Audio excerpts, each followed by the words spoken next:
Today I'm going to talk about the right-hand side of the stair step. This is a journey that all of us take.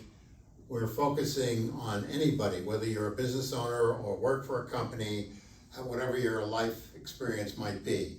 And we talk about the term financial independence.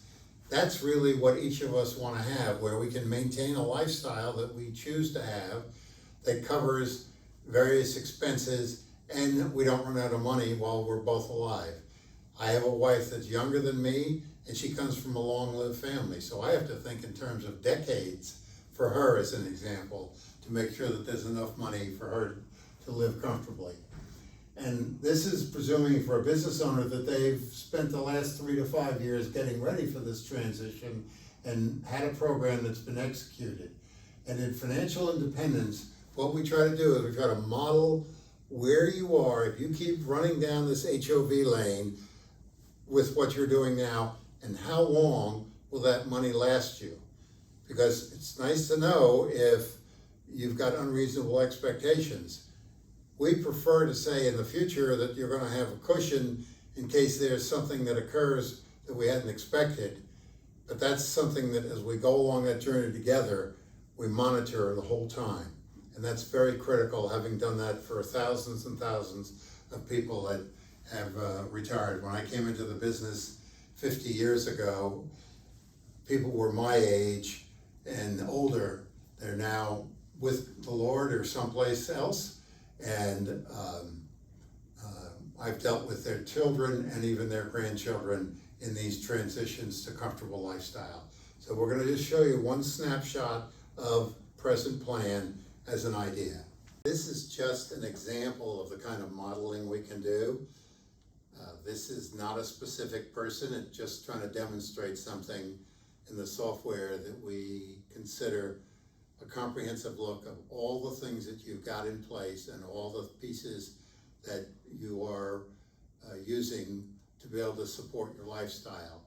And this was what we refer to as present plan. This is where this particular individual was, and based on information they gave us, they wanted to retire at 67, and their joint life expectancy was age 90.